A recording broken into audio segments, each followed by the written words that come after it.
Hello and Wrestlecast. I am joined by comedian, wrestling fan, and human plush teddy bear, Jimmy Rudiger. Jimmy Rudiger, thank you very much for joining me. I love that intro, a human plush bear. I'm going to use that for my intros on everything now. That's great. I thought you'd like it. It's a good tactic. I don't want to, but before we get started on Fyter Fest, which we're doing the predictions for, I do want to. It does behoove us to, reference the speaking out movement, and just want to say that I'm very, very disgusted with a lot of my former favourite wrestlers, and that I essentially believe the victims, and if people are as innocent as they say they are, they can prove it, and until then, tough. I think like my main takeaway from this week has been a very, very depressing week to be involved in social media, but it's been depressing in that it's taken so long for a lot of these things to come out, which have been, by the sounds of it, quite widely known for a long time. And it's good that so many people have been exposed over the last week, even though it is quite a painful week for a lot of people, unfortunately. Yeah, well, sunlight in this instance is the best best disinfectant, and the real proper predators, the real serious cases, can get fucked and run out of Dodge and never see a face in the industry again, because it does range from emotional abuse and stuff, or cheating or being a bit of a dick, to full-blown being rapists and nonces, and I don't want any of those back, but there is differing levels of severity that I think that's important to add. Like, for example, I don't think Sammy Guevara should be tarred in the same brush as a Joey Ryan or a David Starr. There's context. I think one thing that's really telling over the past few weeks is, other than Sammy, just how few people have actually apologized for the actions that they've done. It's a lot of people just seem to be happy to just think they could get away with it for a long time, which is, again, it's been a depressing week on social media this week. Yeah, I think Sammy's very, very different in that he's obviously mortified by what he said. The podcast that he said it on, the whole effing show, is a human dumpster fire, where you get brownie points for just saying the most offensive trash, and the guy who runs it, Kevin Scampoli, the one who leaked it, is actually anti the movement and is just a nasty piece of shit. So he's just doing it to spite Sammy's career, and I think does the sensitivity training, comes back. I think he's been a bit of a knob, like that. That's all. That's what my takeaway from the Sammy situation, anyway. My takeaway from the Sammy situation is, and this might sound a little bit bad, but he was younger and he was a knob. I'll fully agree with that. But I'm a big Sammy fan, because one of my quite close friends was going through a bit of a tough time a few months ago, and he recorded her a 3-minute message, just kind of like a, hang in there, it's going to get better. All of this kind of stuff, like really uplifting, and he didn't really have to put in as much effort as he did, but the fact that he did that for her meant so much to her, and for me as a fan, the fact that he did that meant quite a lot as well. So I mean, I am a bit biased because of that, and I do hope he comes out of this as a more grown and mature person. But I'm still quite a big fan of Sammy, to be fair. Likewise, I think some of the horrendous stuff, like when I was younger, I was a similar level of arsehole, so I'd feel really, really hypocritical if I was to fully drag him on this. You know what I mean? Yeah, I mean, unfortunately, I'm sure when I was younger, I would have said equally stupid things. And part of kind of growing up is acknowledging that, you are an idiot when you were younger, and you've to learn from that. I think the problem is if you get stuck at that point, isn't it? So Yeah, some people don't progress, but everyone else has to just live with the cringe and the shame of the teenager that they once were. Absolutely. There's pictures of me as a chap somewhere on MySpace if it still exists. So Yeah, there's my emo phase, which I've tried to purge from history, but there's still remnants out there, I would imagine. But let's move on to subjects that don't make me want to take 10 fluoxetine. Fyter Fest. Are you excited, Jimmy? I am actually really excited. I really like that AEW don't have like big pay-per-views that often. But it is nice to have these kind of like mini kind of like Dynamite sort of 2-3 week kind of events that they do as well. It makes the bigger events feel big, which is really good. Yeah, because I feel like when you do a big pay-per-view every month, it just diminishing returns. And obviously, before the advent of the network, you're expected to. There's already so much wrestling to watch, and then you've got the big end of the month show. And I think it's fair to say, especially now, the quality of those pay-per-views or special events differ drastically. I guess as well, like with things being on the network rather than being an actual pay-per-view, perhaps there's less kind of obligation to make them such a high quality show because people aren't paying $60 for these shows anymore. They're paying $10 a month, and I guess the idea is that everything's included within that as well. So yeah, the $9.99 a month is reasonable. And you get NXT takeovers and specials like they did In Your House, which was a lot of fun, and they're doing the Great American Bash to clash with Fyter Fest because of course they are. of course, yeah. They're still a bit salty about losing in the rate most of the time in the ratings war. Yeah, it's not a sprint, it's a marathon, I hear. So yeah, I just don't see it as because people call it the Wednesday Night Wars, like the Monday Night Wars, but the Monday Night Wars was like a proper war, whereas the Wednesday Night War sort of feels like two middle-aged men going at it in a Morrison's car park, having fisticuffs with their shirts off, I mean, both shows do considerably less than Raw and SmackDown, so it doesn't really feel like much of a war. It's like a youth teams are fighting, or like it doesn't really like feel. That. Yeah, it doesn't really like feel like you had beef. War. It's like if me and you had beef, and every so often I'd just push your bin over or something like that. Jimmy Rudiger stole my lawnmower or something like that. Not even stole it, just then borrowed it for longer than he said he would. Yeah, like kind of feigned rebellion. Like the scene in Ali G where he's flipping off the police, but he's doing it underneath, so not they can't the see. window. And everyone's still treating him like he's this legend. But yeah. We'll start with night one, and I'll start from the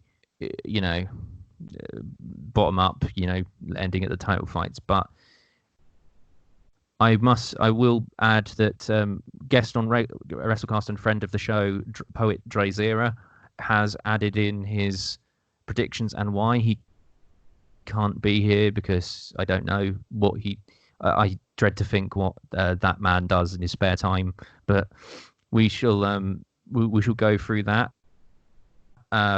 Starting at Private Party with one of Matt Hardy's personalities versus Santana and Ortiz. Jimmy, who have you got and why? That's a bit of a tough one, really. Private Party are in kind of a bit of a push at the moment, and putting them with Matt Hardy definitely helps.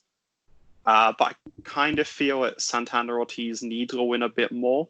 I feel like the Inner Circle have been foiled quite a lot recently. And I don't remember Santana Ortiz actually having any kind of big wins whatsoever.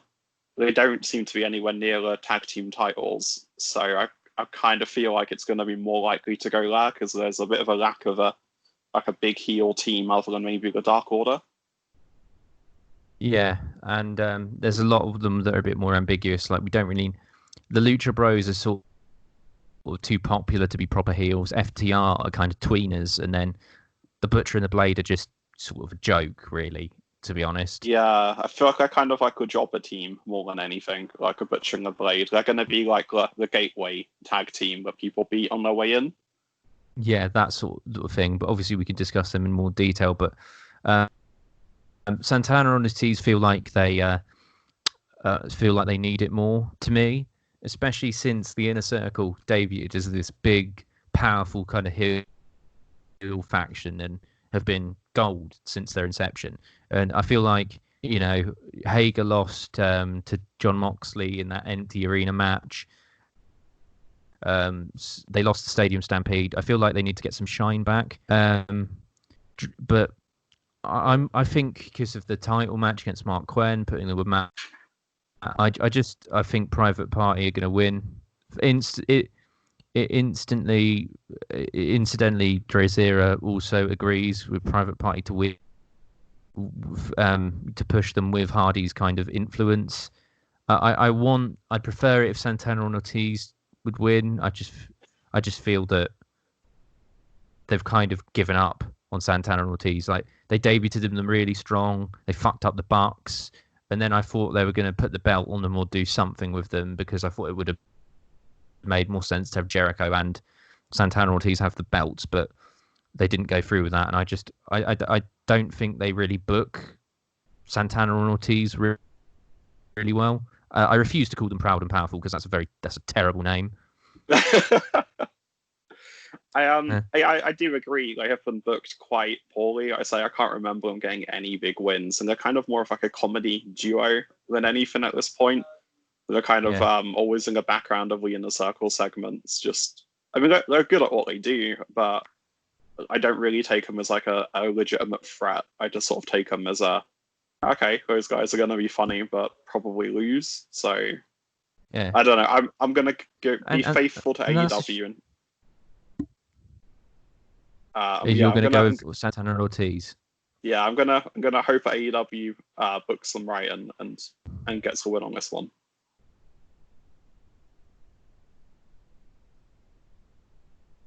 Yeah, I'm going to go with Private Party, so 2-1, but I'm with the caveat that I hope Santana and Ortiz. They're legitimate badasses. They look like hard cunts, and yeah, they can be really funny, especially Ortiz. I love Ortiz, scratching things and yelling, "That was amazing! I'm a genius!"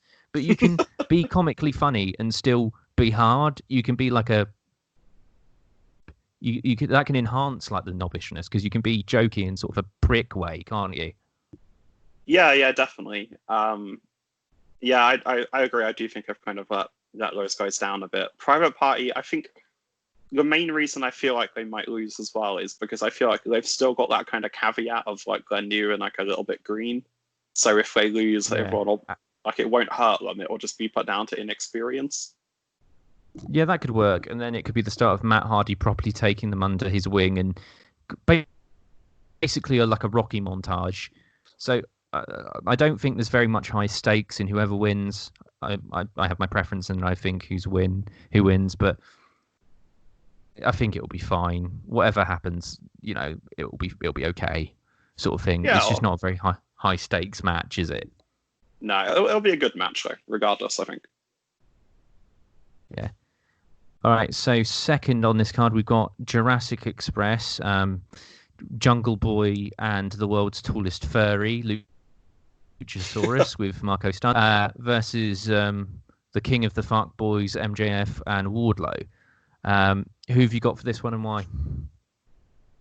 That's a really tough one. MJF and Jungle Boy had an amazing match a few weeks back, didn't they? Was it the last pay-per-view? Yes, Double or Nothing. Yeah, it was really, really good. Yeah, really good match. And I was kind of hoping Jungle Boy was going to get a win there.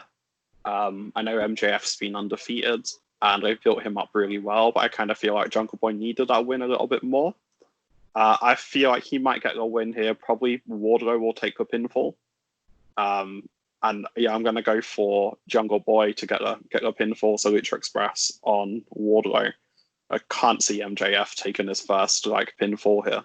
I can see him, obviously, I guess the purpose is he can lose without sort of looking weak by being a tag match. Yeah. I think that's the caveat, isn't it? Because obviously MJF is one of the most well-protected wrestlers on the roster. I don't see him eating the pin. I think, Jungle Boy needs kind of protecting, and DrayZera makes the point of Jurassic Express to win to start a rift between MJF and Wardlow, and I think to kind of they're heading towards like a proper blow with Jurassic Express and MJF, with like probably a rubber match between Jungle Boy and MJF. But I want to discuss the potential for the rift between MJF and Wardlow. I think it's way too early to take them apart or even start planting the seeds of it. I fully agree. I definitely down the line, I fully agree that that will be, I think, what happens. But at the moment, I think Wardlow fulfills a really, really good role. He's there to look strong, to allow MJF to be kind of like a sniveling heel behind the big bodyguard, and when needed to potentially take pins in order to keep MJF looking strong, who is, as we've said, probably the most protected person in AEW. Yes. He's really ridiculously charismatic. He's really committed to his character. He's a good wrestler. He's an amazing talker. They see that in him and they've protected him really well. So I don't feel that sort of altering that sort of setup at the moment would really be beneficial. Yeah, if it ain't broke, don't fix it, obviously. And I think it speaks to a wider trend of AEW like rushing storylines. Like, really, the MJF Wardlow thing should last on the length of DiBiase and Virgil. We should be talking 1.5 to maybe 2.5 years, or maybe 3 years of this relationship before it that's the ring life if they play it smart. But I feel like they do have a tendency to kind of rush through programs at times. Like, for example, when Jon Moxley teased joining the Inner Circle and winked at the camera, me and my girlfriend Flora were saying that that would have been great to have him in there for a while, slowly start sabotaging stuff, and then take the title off Jericho in a pay-per-view or two. Not at the next pay-per-view, but maybe the one after that. I think that would have been a much more interesting storyline than him immediately smashing the bottle and stealing his car to get that sort of badass pop of, oh, look at Moxley doing this. Yeah, you know what I mean? I think as well, if you go back to when MJF initially turned on Cody, that was probably too quick as well. Like, I feel like everyone knew it was going to happen. It was so obvious it was going to happen, but it happened much quicker than anyone sort of thought it would. I feel like it could have been played out a bit longer. Yeah. Sometimes you don't. Yeah. Sometimes you don't have. Sorry, we're kind of word queefing over each other. What I was just saying was sometimes you don't, even though you know it's going to happen, you watch because you want to have the build and build and build for it to happen. You like sometimes, you're willing to wait ages for the payoff, aren't you? Even though it's going to happen as an event, it eventually just has to happen. Absolutely. And I think with the MJF stuff, we all know eventually someone's going to take him down. It's going to be incredibly satisfying when it happens. Personally, I'm hoping for, Wardlow at one point is just going to punch him in the face. But yeah, it doesn't need to be for at least another 18 months, I would say. I would book it eventually that MJF becomes either the TNT or the main champion and have him turn on at that point. I don't think it needs to be any nearer than that. Yeah, I'd say so, because especially if they part them now with AEW not really handling their big beefy boys very well at the moment, I'd say he's a really good wrestler, but he doesn't really have a character other than being MJF's muscle. So he'd just be another big bloke, when a lot of the other big blokes, especially the ones that they already have plenty of other big blokes who don't really talk very much, like Jake Hager and Cage. So I don't see how he'd really stand out compared to some of the other bigger boys in the big sweaty men in the division. Big meaty men. I think as well, if you were to have it so, you have weeks or months even of MJF kind of abusing his power over Wardlow and making him do the things that he doesn't want to do. I mean, a big face turn could quite easily happen. It wouldn't sort of be hard to see the crowd getting behind him if, MJF is a massive prick and he's a prick to someone that consistently. It doesn't need to be for a long time. I'd be surprised if it happens this quickly. Yeah, I'd say so. But you've got Jurassic Express to win. I think, we're all in unanimous with the Jurassic Express, which is nice. It's nice to not conflict with you, Jimmy. All we do is fight these days. Yes. I just want you to hold me again. All right, next we've got, I think, one of the most clear-cut matches on the card. Hikaru Shida versus Penelope Ford with Kip Sabian. Obviously, the abusive emo incel is conspicuous by his absence, but let's not. I just wanted to fire a shot at him because the stuff I've heard about him from my wrestling friends, he's always been a cunt. So, Jimmy Havoc. Jimmy Havoc, can go fuck himself. Yeah, that's a lot of shit about him. Yeah, he punched one of my mates in the face for no reason. So, not the guy that's public about it. Another dude. He did it all the time. He just assault fans. It just going. I love you, I match. was then thinking, like, have I heard this story online recently? And then no, I can't. He just punches people all the time. So that's Yeah, he's just a nasty piece of work.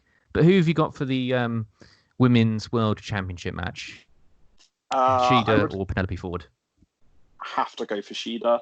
Her win was a long time coming. It's only just happened. I feel like she should have a longer reign than this. Penelope Ford, I don't see as being good enough to really hold that division at the moment. No. I mean, there's definitely good women wrestlers in AEW, which is an area they were really struggling with a year ago. But I don't think Penelope Ford is at the level yet where she should be champion. Not unless there's a lot of shenanigans involved. DrayZera's just put Hikaru wins 100%. I think it's way too early to take the belt off Shida. She's clearly apart.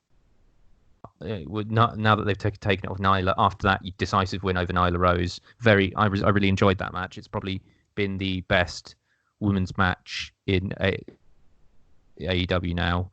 Britt Baker versus Shida, not very far behind. But I think this was kind of a filler match because obviously Britt Baker's injured. I have a funny feeling because she'll be back in time for All Out that Britt Baker's Hikaru will reign until then, which is I think late September at least, where Britt Baker will shithouse her way to win. Because I think Britt Baker, I love her heel work. I think she's the hottest. She's the absolute ace of the women's division. I just love how wonderfully obnoxious she is. She's brilliant, isn't she? I don't know why I thought like a dentist as a face was ever a good idea, but as a heel, she's been absolutely brilliant. She's the highlight of Dynamite most weeks for me. The role model like segments they've been doing of just they crack me up every time. Yeah. I think she's going to shithouse her way in, and then they're obviously moving her into a program with Big Swole.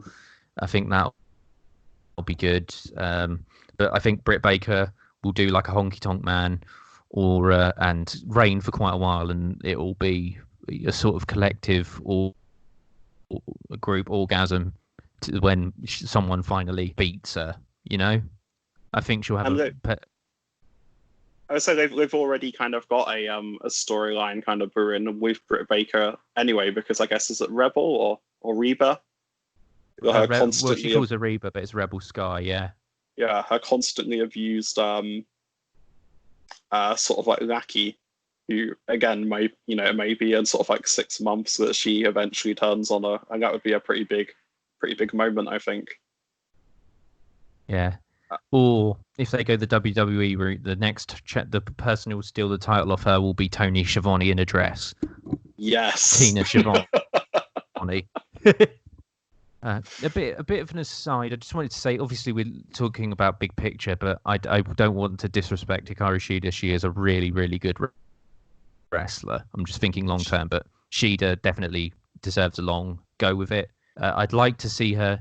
I know her English is limited, but I'd like to see a bit more character development with her, because the only two real characters are the English speakers in Britt Baker and Nyla Rose. In you know what they're about, and they're fully fleshed out. So it'd be nice to have a bit more fleshed out characters and a bit more screen time for people other than Britt Baker and in AEW. In AEW.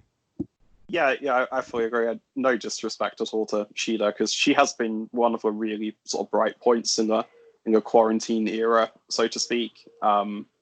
Especially considering I think a lot of the women have been quite inexperienced, with the exception of maybe Shida, who's been in AEW over the last sort of few months. So I think it's like a testament to her as like how far a lot of the women have come. Britt Baker had her best match against Shida. Nyla Rose has definitely had her best match against Shida.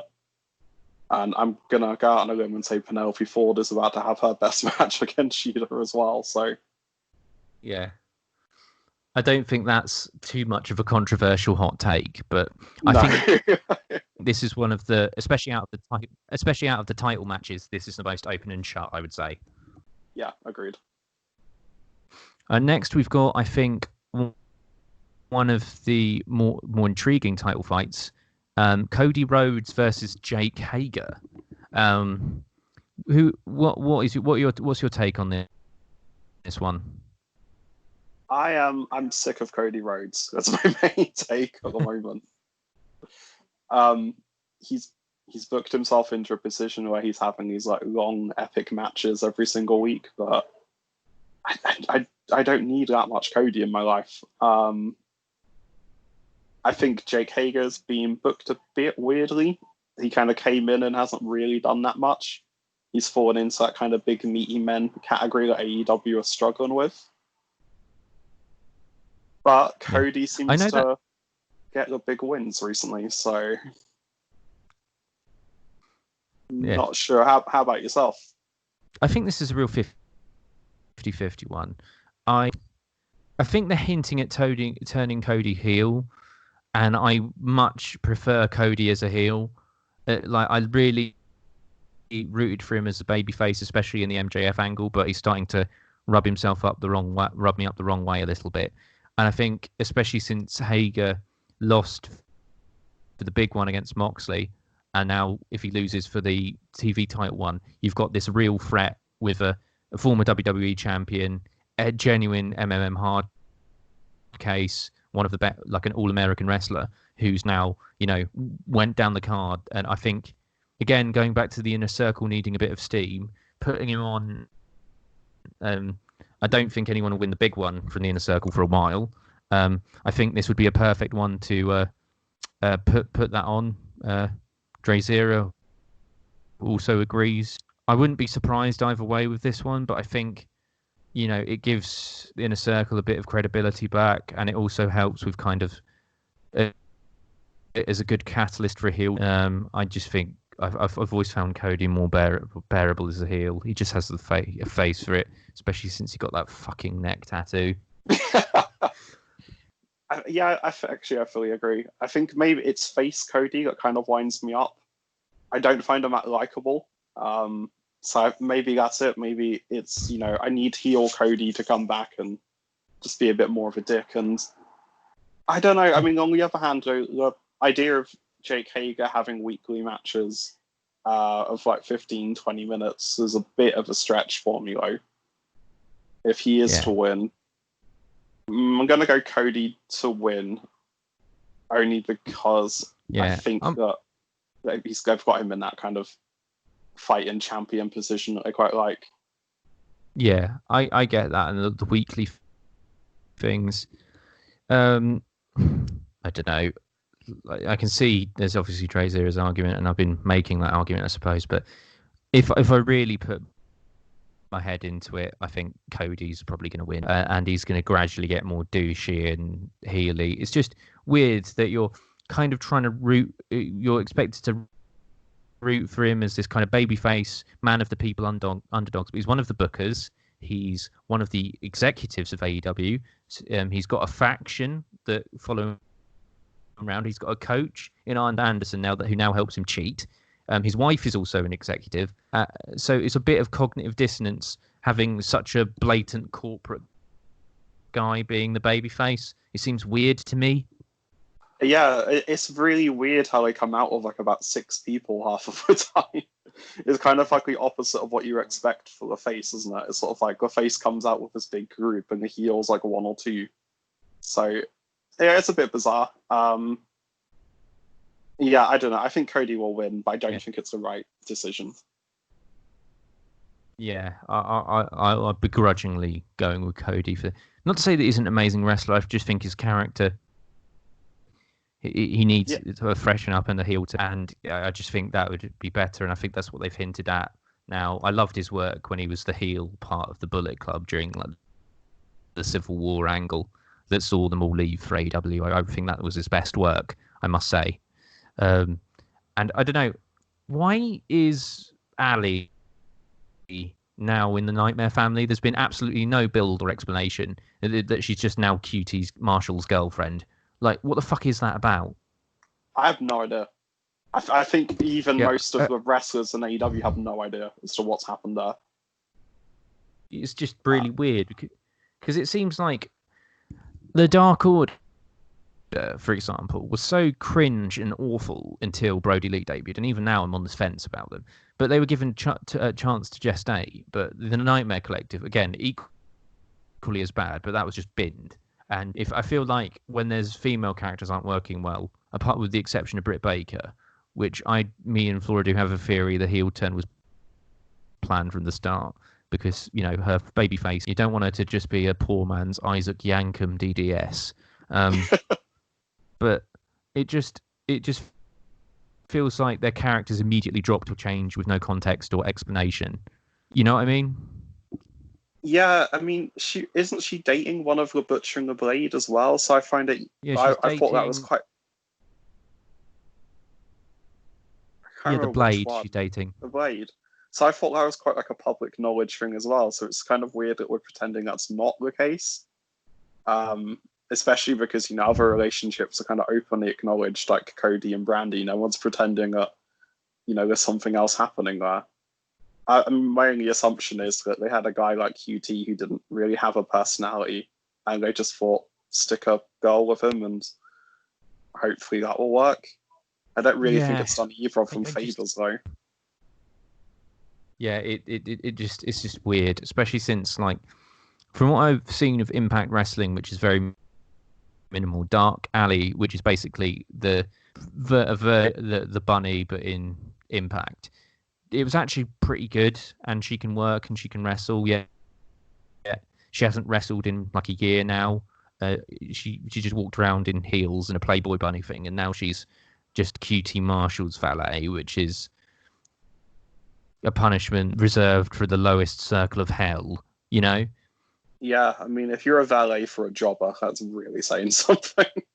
It's like saying you're a bit of, you're like the shit stain, the bit of gum on the dog poo on the bottom of someone's shoe, Yeah, and I mean, the closest they've got to anything is just kind of hinting at a feud between Ali and Brandy Rhodes, which I just don't think anyone wants to see. Why not, Jimmy? That's clearly box office gold. I don't get at it. I don't care about it. The only saving grace for that is Dustin Rhodes doing his best work in his career for a long time. I love Dustin Rhodes, but the rest of it is just absolute chunks, Yeah. In it all. Yeah, get rid of it. Don't like it.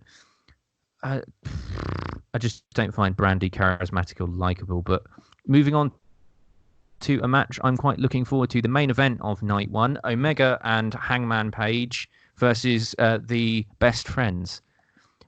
I like this next match. This match will be a lot of fun. What are your thoughts on it? This is one I'm probably looking forward to the most out of both nights. This is going to be great. Best friends have been tremendous. I didn't really get them at first. But Chucky T is hilarious. Their tag work is brilliant. Kenny and Hangman. Hangman's probably the most over guy in AEW and definitely the most improved over the last 12 months. Kenny is Kenny. I just think what to say on Kenny. I know, like, it would have been very boring and predictable to have him being the best mount machine and immediately winning the title. But I feel like, yeah, he's lost to Jericho, fair enough. You know, that sets up for the rubber match. Then he loses to Moxley. I really enjoyed that match. And then he loses to Pac and then kind of treads water. And then the tag team gets going and they kind of hint on Adam Page breaking away from the elite and drinking. But the thing is, the way the Young Bucks were to Adam Page during their feud and the way they've kind of treated Adam Page as a sort of side character or like a side, I feel like, and how over he is, when they do eventually split up, I think Omega's going to have to be the heel because Adam Page is one of the most over people in AEW. And I think it works really well, to be honest, for Kenny to be the heel. I think him either growing frustrated with Adam Page and not taking things seriously is a really obvious route to go down. I think a story's kind of built itself. Most of Kenny's run, he was essentially a heel or an anti-heel, if you prefer, in New Japan.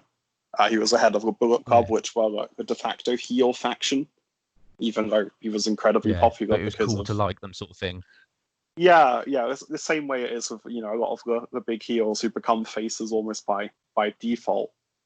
But yeah, I can see Kenny turning heel. I can see Best Friends winning this one. I think they deserve the titles. I think they're a really good tag team. And yeah, I can see Hangman costing a match.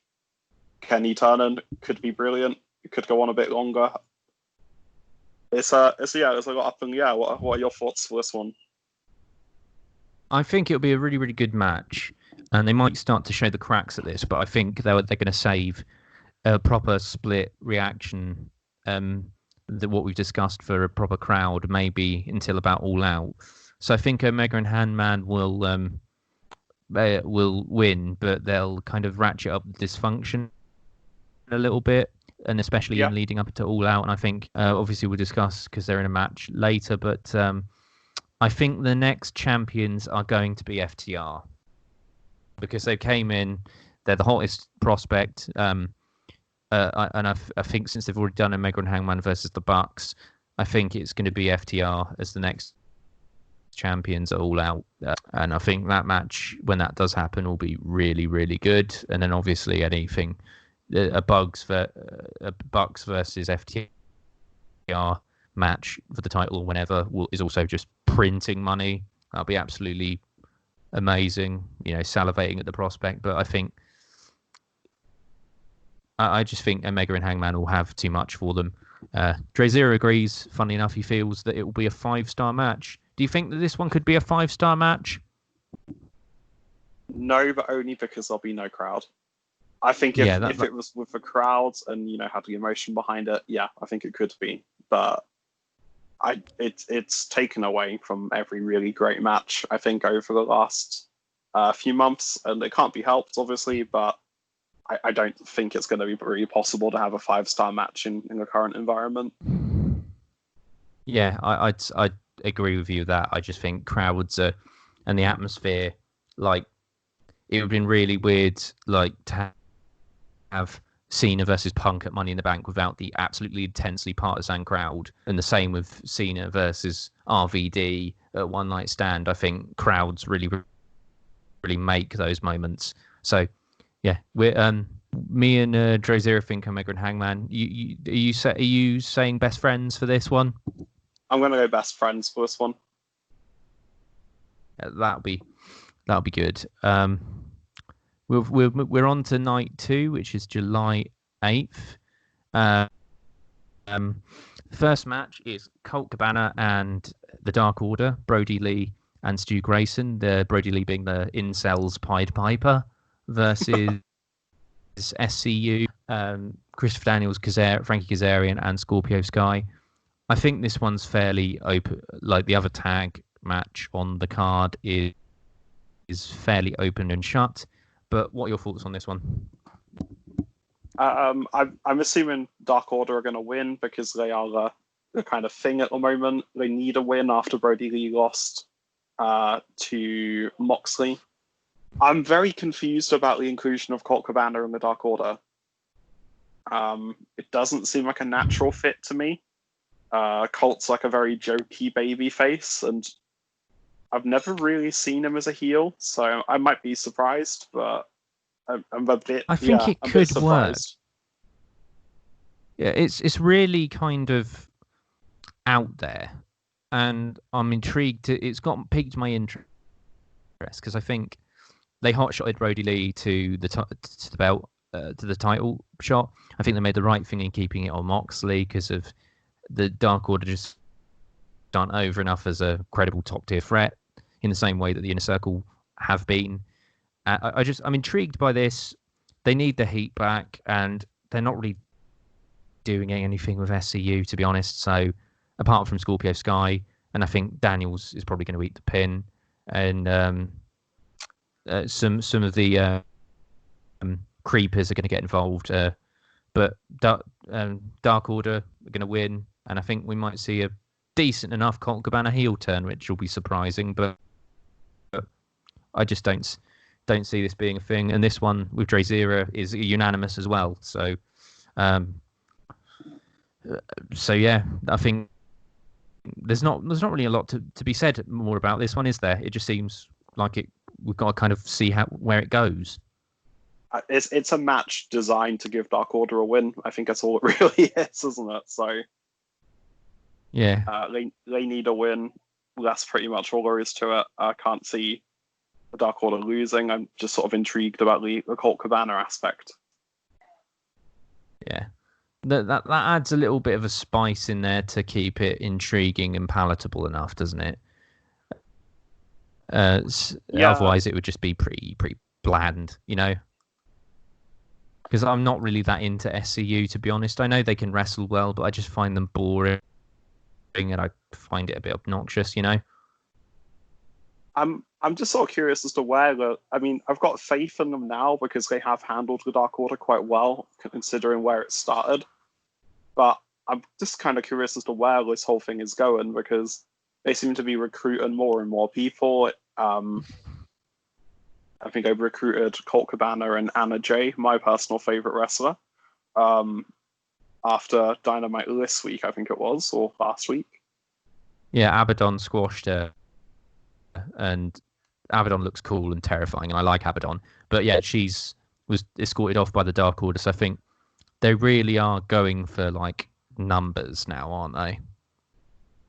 Yeah, and I'm just sort of curious as to where like what the end point is. Are they just going to have like almost like an NWO kind of hostile takeover of AEW, or what that's going to end up like? But yeah, we'll have to see. Yeah, the next one I'm very, very excited for, FTR and the Young Bucks versus the Butcher and the Blade and the Lucha Brothers. Lucha Brothers are always fun.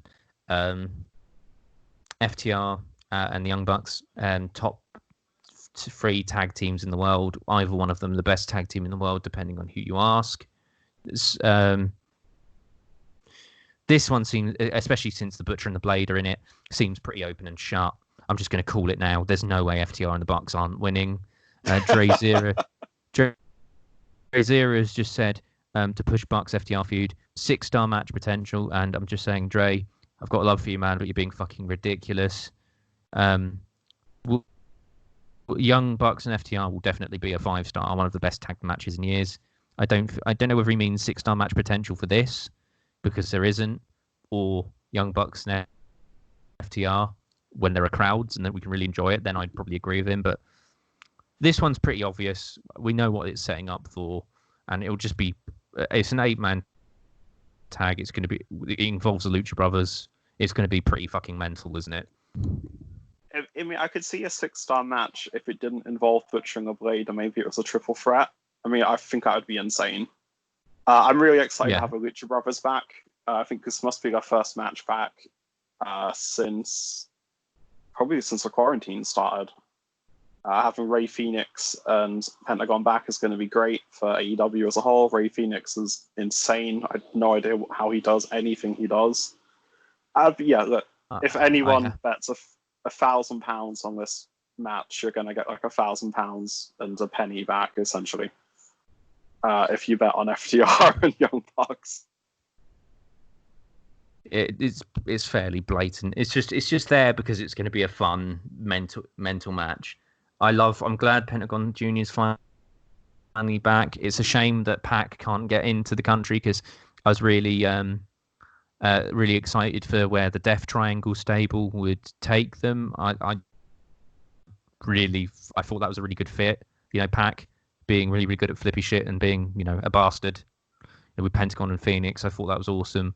I've been in love with Pentagon and Phoenix since I saw them on Lucha Underground. This one's just going to be fun, isn't it? Yeah, it's going to be fun. It's going to be a good match, but you know, we all know it's kind of there to further the FTR Young Bucks feud, which I'm sure will happen.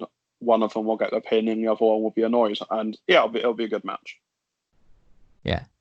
So that one's covered. Next one is Lance Archer versus one of Jim Cornette's favorite people, Joey Janela. This one's a pretty blatant one for me to call. Who have you got for this one, Jimmy? To your great surprise, I've got Lance Archer to win this one. I can see it being a bit of a sleeper hit match, though. I can see it being much better than people expect it to be. I can kind of see Joey Janela just really throwing himself out there to, one, make the most of this opportunity, because I think he's probably been someone who's been a little bit neglected in AEW. And probably I completely agree with that. I feel like he's the kind of person who will do really well in this kind of match. In a match where his whole thing is to throw himself around and make things look painful, which is his gimmick, essentially. So yeah, I can see this being a good match. Yeah, and I think Joey Janela, he had that great Cracker Barrel match with Darby Allin and the cunt, you know, Jimmy Havoc. That was great. He had a really amazing match. Lights out match, I think they called their hardcore matches, against Kenny Omega on Dark. He's not just a death match monkey, he's a very good comedy wrestler as well, if any of you have seen some of his work, and especially the social distanced wrestling matches. I'm really glad he's doing something with Sonny Kiss, because that really has hit kind of odd couple. They have a lot of chemistry, and it's just a really fun tag team. Archer is going to win, especially since they built him up as this literal monster, you know, Murderhawk monster, and then he lost to Cody. So he needs his mojo back. I think Janela needs a proper sustained push or something to do beyond Sonny Kiss, but that'll be a good tag team. I think that'll be a lot of fun. And I just think Joey Janela is very, very, like you say, very, very underused, and I'm looking forward to this match. I think his last proper featured singles match on a pay-per-view was against Sean Spears, either at Full Gear or Revolution, and it was the absolute drizzling shits, because I find Sean Spears really, really boring. And apart from his match with Cody, that was good, but that's because of they built that really, really well. And then I thought, they might actually give a top heel or do something with him, but they've just made his character suck so much. I feel like Sean Spears is probably going to have the honor of being the first person cut from AEW at some point in the near future. I feel like they've tried really hard. Because they can't cut Jimmy Havoc for legal reasons. I feel like they have tried to get him over. Well, it made me I just think it's not. Yeah, it's not. I just think like it just hasn't worked out for him in the way that it could have. I just think the fans haven't necessarily taken to him, the same as they took to Ty Dillinger. It's a shame because he's a very good worker. I don't think they can do anything else with him. With Sean Spears, but I hope they do more with Janelle. Like he says, seems a lot more there with Janelle Spears, and I hope they start doing a bit more with Archer again because. Before this, he's just been wrestling matches on Dark, like literal Dark matches on Dark. So it sort of seems like they built him up and then had nothing for him after Cody. So they're two of one. Like Joey Janela has been really underutilized, and Lance Archer, I think, is again especially without Jake the Snake Roberts, and they seem to be hinting at friction there. Like he is in danger of slipping into that massive big meaty boys, Yeah, I really hope they do something more with Lance Archer. I watched him in the G1 last year. He was really, really surprisingly good. He came in, and when he was announced, people expected him to be the drizzle and shits for the use of that phrase. And I think Jeff Cobb was in it as well, who everyone was expecting to set the world on fire, and it was very much the opposite. Lance Archer came in, really tore everything down and was amazing. Had great matches against Ospreay, Okada. I mean, a lot of people have good matches against those two, to be fair, but it was he was like one of like a real sleeper hits last year. I'm kind of disappointed he didn't beat Cody for the TNT title because I feel like he had a lot of momentum going into that match, and it's kind of been lost at the moment. But yeah, Lance Archer to win every day of the week, but Joey to look good coming out of it. Yeah, I would have preferred Lance Archer to win that one, but I just knew they were going to put it on Cody. And obviously, Lance Archer last year won Most Improved in Dave Meltzer's Wrestling Observer yearly awards, which is amazing considering he is 43 years old, and he just had the year of his life, and he had a very, very good. It's probably why he got the nod to win the US title over Jeff Cobb, because Jeff Cobb absolutely blew chunks in the G1, and I was very disappointed because I was a big fan of his work as Matanza, and he can be a good wrestler. I just don't know what happened there, and he had a very good. If you want to check out a match of Lance Archer's, check out his match against Jon Moxley at Wrestle Kingdom, the Texas Death Match. It is absolute madness.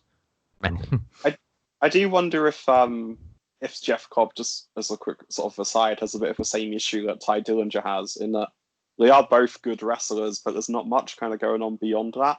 And I feel like in a sort of like, in a company like New Japan or AEW, where almost everyone is a good wrestler, just being a good wrestler is not really enough at the moment. You have to be more. Yeah. And I definitely, Jeff Cobb massively struggled in the G1, and Ty Dillinger, Sean Spears, there's just nothing going on, is there? But yeah, Lance Archer was going back to the point. Yeah, this is another unanimous one. DrayZera puts Lance Archer wins, but be competitive. I think it will be a lot more competitive of a match that some people think. It's certainly not going to be a squash, and I think it'll be fun. I think that both of them will come out looking good, because the thing is, when you lose to someone like Lance Archer, it doesn't necessarily look bad, bury you, because that guy's a fucking beast, Yeah, they did a really good job of building him up as well. Like the segments where he was, in the kind of backyard with Jake the Snake beating up 10 people at once. Yeah, definitely. Yeah, you've cut out a little bit there. Are you all right? Oh, sorry. Yeah, I think my signal's a bit weird. Yeah, Archer to win, Joey to look good, and hopefully the Joey Sunny tag team to kind of kick off a bit after that. Yeah, and I also just another final point. I really like Lance Archer and Jake the Snake Roberts together. I think it just works really, really well. Oh, me too, massively. I'd never really seen Jake the Snake before like the last sort of few months with AEW. He's so good. I'd always heard he was good. I've always been a little bit sort of cynical about it, but he's done wonders for Lance Archer, and I think that pairing is really fun, creepy but fun. Yeah, I like that. The next one is Nyla Rose versus To Be Announced. I have some funny feelings about who the To Be Announced will be. DrayZera's just put whoever she'll wrestle, she'll win, but I'm not so sure. Have you seen anything about who this mystery opponent might be, or do you have any theories? I don't at the moment. If you've got some ideas, I'd love to hear them. Yeah, I think probably second most likely, because she left Ring of Honor months ago. She was Ring of Honor Women's Champion, I think the first or second Women's Champion, and is a really good wrestler, Kelly Klein. I think that it could be her debuting, and that would be a very surprise coup because she's a really good wrestler. And I think, especially apart from Shida, the Shida, but there's not really a English speaking or Western, whatever you want to say, proper baby face in AEW at the moment. That's really, really over. It seems that apart from Shida and Riho, most of the wrestlers, women's wrestlers, are heels. You've got Big Swole as he's a babyface, but then you've got Britt Baker, Penelope Ford, Nyla Rose. The proper big names are Chris Statlander as well, but there's not really many top names in the women's division at AEW at the moment aren't heels, I'd say. I'm just wondering about maybe someone like Priscilla Kelly, who I feel like I don't know if she's signed to AEW or not. Yeah, she's appeared for them. Yeah, I'm not sure if they'd have her come in and be like a surprise entrant. I'm not really sure, to be honest, as to who it might be. Yeah, she's currently feel like signed to Major League Wrestling. Priscilla Kelly's currently signed to Major League Wrestling. Yeah, I'm guessing that means that she can't appear on AEW, and so yeah, she's allowed to. She's allowed to do the odd event for them apparently, but Major League Wrestling have first refusal on her appearances and stuff. So I just don't, unless it's like a one and done thing that they've already pre-agreed with her or like Mercedes Martinez or something. I just don't see it. The one I feel is most likely, and the one I'm looking forward to, is Impact have just released their world champion, which is a very strange move. The first female world champion, not just women's world champion, but just the world champion of the promotion, Tessa Blanchard. And from not wanting to go and job out and lose her title and not sending promos in on time, it seems to me that she was agitating for it to be released from her contract. And with that, and then this mystery opponent being announced, I don't know whether I put two and two together and made 55, but it just seems like very suspicious timing. And I think that would be a really good surprise pop debut to have Tessa Blanchard, a former world champion, on one of their competitors' debut on Fyter Festival. I think that'd be really, really good. And if so, I'd say Blanchard would win, obviously, because there's no way they'd put Jobber out in her debut like they have done to others. But other than that, I have no idea, so I don't really think there can be much of a prediction. I think with Tessa Blanchard's, I know there was a lot of bad press around her a few months ago with regards to like racial comments and like the way she'd been treating other women. Yeah, I'm not sure they'd want to bring her in purely because of that. I think it would be a unpopular move. And also, I don't know if sort of bringing her in would be an unpopular move with Impact, who I don't really feel like they've done too much to kind of upset so far, and they're not really seen as a rival. So potentially someone I'll work with again in the future. I'm not really sure. And they might want to have like Blanchard, talent exchanges. Yeah, the Tessa Blanchard situation is a very strange one. Maybe she has something that she wants, maybe she has something lined up. I don't know if it would be AEW though. It might be WWE. A very weird situation though. Indeed, but WWE, the same controversy applies to them signing her as AEW, and also the fact that they've just laid off a shit ton of wrestlers. So I think they might want to hold back on signing new people at this point. It just might look bad, I don't think that concerns them at all. I know, because they don't give a fuck, but I'm just saying optically it's not a good look. You know what I mean? Oh yeah, but definitely. When's that stopped them in the past? Very agreed. Yeah, and obviously the racism as well. Not good. There's multiple testimonies. So she's a bit, and apparently even that aside, apparently she, from sources I've read, and some friends in the industry, she is an absolute tosspot to deal with. Their words, not mine. Yeah. And if it was me, obviously I've never run my own promotion, surprisingly, but if it was me, I'd be very reluctant to bring someone like that in, just purely based on, how much of an issue it's going to be for everybody else who has to work with them. The AEW women's roster especially already is a lot of new and a lot of green talent, so I'm not sure that bringing in someone like that would be a good move. Yeah. But yeah, I can't really predict purely because I've got no idea who it's going to be. I'm going to say Anna Jay, and she'll win in 10 seconds. Yeah, you might as well at this point, I think that'd be funny. Yeah.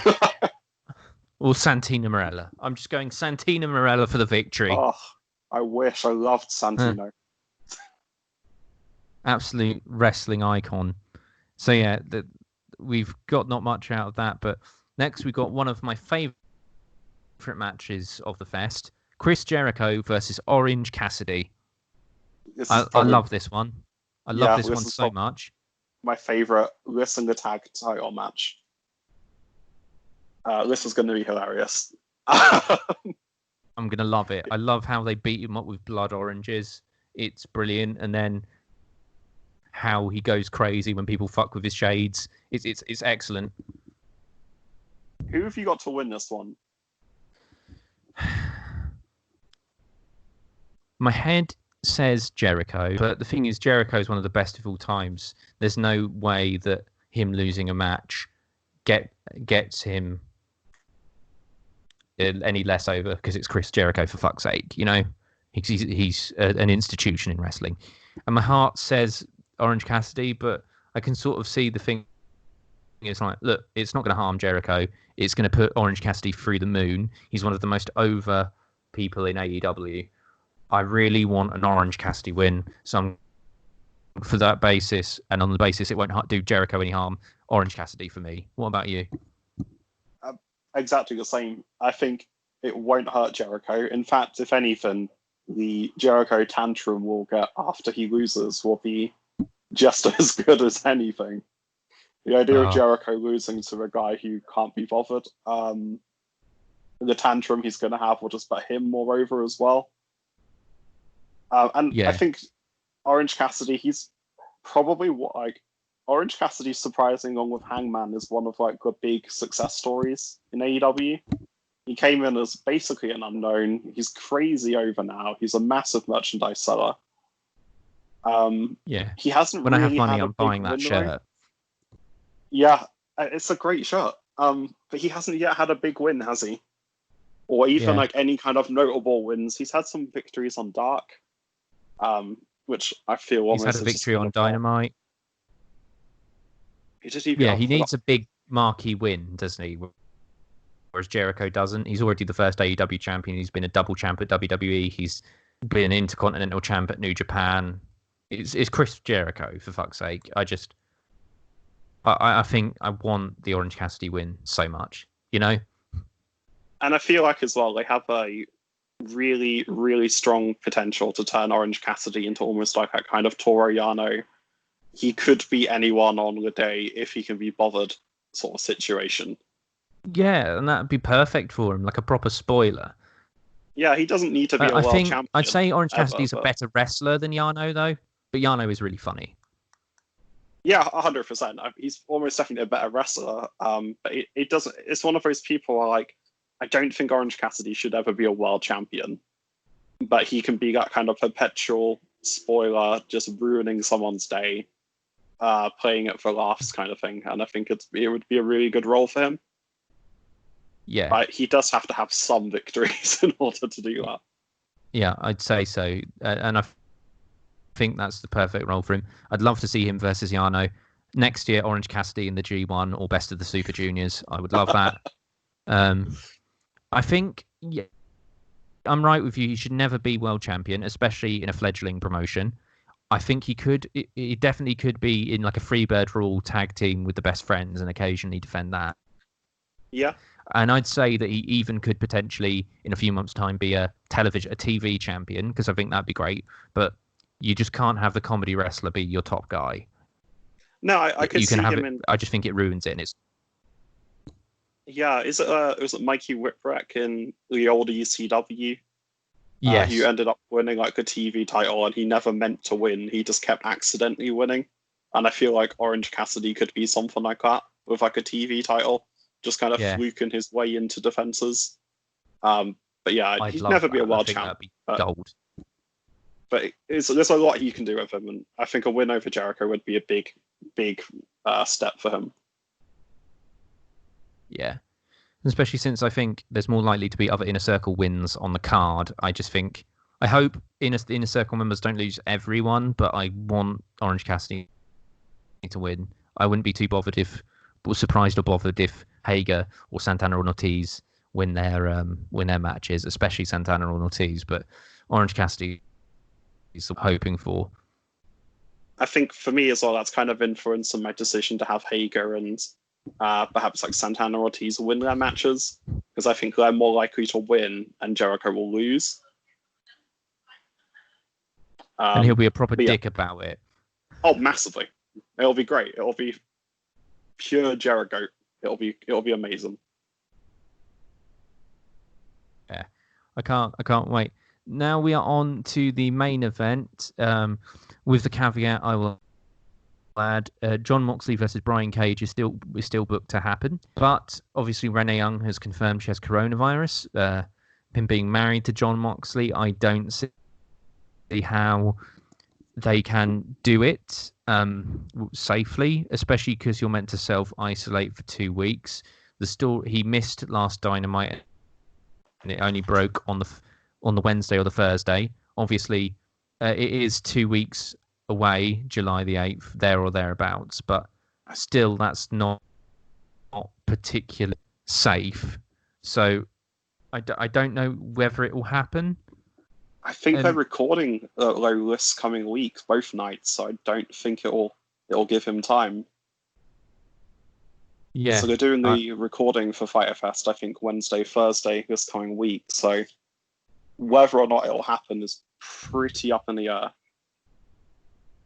Yeah. I want, if you indulge me, I want to do kind of two scenarios. One where the match goes ahead, and two when the match does. Are you okay with that, Jimmy?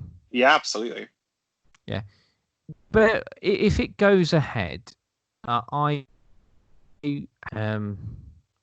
hasn't put any prediction for this, but he again thinks Orange Cassidy's going to win. Just as an aside, I forgot that. Cheers, DrayZera. But I think this is the time. I think this is time that Moxley would drop the belt to Cage. I just have a funny feeling that they've put Cage in as this unstoppable monster. He's won the ladder match. I know they've had him beat Hager. They've had him beat Brody Lee. So it wouldn't too much of a shock.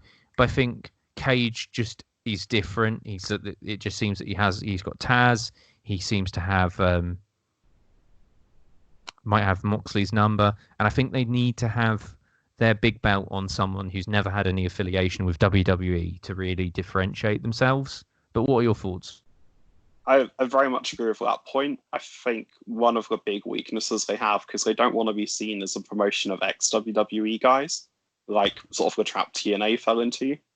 But so far it has, the marquee guys have largely been ex-WWE guys. I think this would be a really good opportunity for them to put it on someone else. Moxley, he's had quite a good run. He's been quite prolific. I think his big title win over Jericho was a really great moment. I don't know. I feel like you might be right on that one. I feel that if it does go ahead, it wouldn't hurt Moxley to lose this to Brian Cage, because the guy is just a brick shit house. There was a clip of him, I think, tossing someone about 8 feet into the ring, like it was on this week. Just insane. He's ridiculous. He lactates testosterone, you know?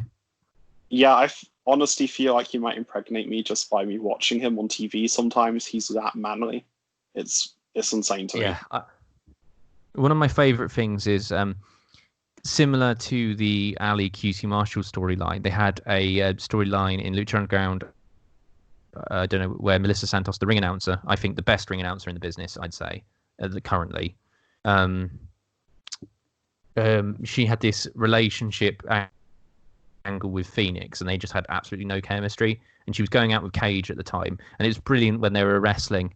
When she introduced Cage, you could tell you could just see how visibly horny she was. What it was introducing him or watching his matches. It was great, and it's just like, why not put them two together? Because you have like no chemistry with fucking Phoenix, and then you have this guy as a literal machine, you know? Yeah, and I think the other thing is he's like someone who benefits from a talker as well, having someone like Taz or just someone to kind of like be his valet or his manager or whatever. Yeah, it's kind of needed for him. Need to talk. Look at him. Yeah, so look, Brock Lesnar, he doesn't need to say talk. No, and I think that would work in his favor. The only criticism I'll say of Cage is I hate the theme tune. Specifically, I just hate, like, instead of going with theme, like a lot of the themes are just generic American style heavy metal. But I don't like the start bit, like Taz going, "Who can stop the path of Cage?" I just think that's lame. I just don't like it. Just get rid of it. My main question would be, if this does happen, is like, where would you go with Moxley after this? I don't know. I think they probably have the rematch. He could continue his feud with the Inner Circle. He could probably, I think he'd probably end up. They probably have to move him away. They probably won't put him against Omega because Omega's tied up. I think he'd probably work a program with Cody. That's what I see him doing most likely. So he could potentially. I mean, I could see him instantly going after the TNT title if he loses this. Because I feel like his thing as well is he's been wanting to be a very fighting champion. So I could kind of see it fitting for him quite well there. So whether Hager or Cody wins, I could see Moxley kind of taking it the next night almost. Yeah, I could see that happening. So it's probably most likely Cody retains and then loses to Moxley in that scenario. Because I know he's defended the belt. This will be his 4th defense, which is, for a main title, is decent. But still, I think his whole point is he likes to defend things and fight and all of that sort of stuff. He's still New Japan's US champion, and they were hinting at a feud with Zack Sabre Jr. And I think if that had went ahead, he probably would have dropped the belt to ZSJ. But I think that's most likely in that scenario.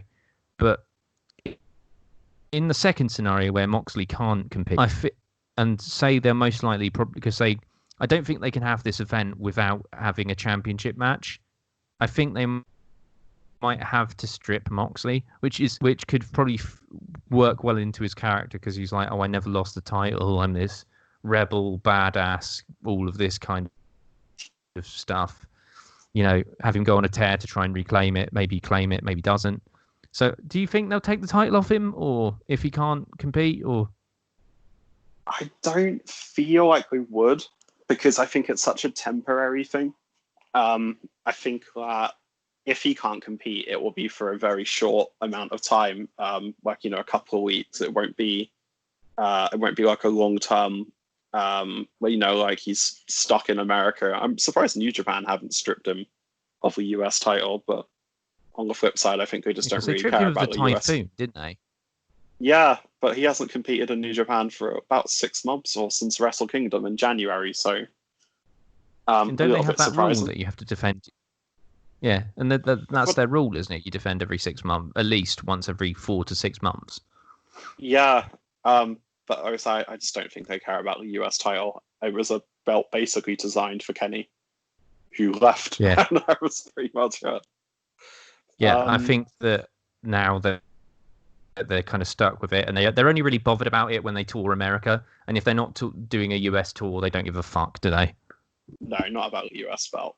It's doing like a top foreign star title as well. It's not really ever been a contested belt over in Japan. So yeah.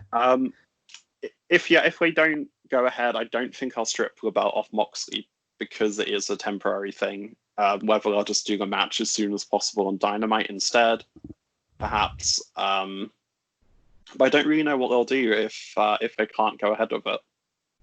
I guess they'll have someone else fight Cage. I think so, because I don't think they're going to take Cage off the card, and they could probably make a thing as, we can't. Oh, Moxley's chickened out. He's a pussy, and then have Cage take out his anger and losing his title shot on someone else.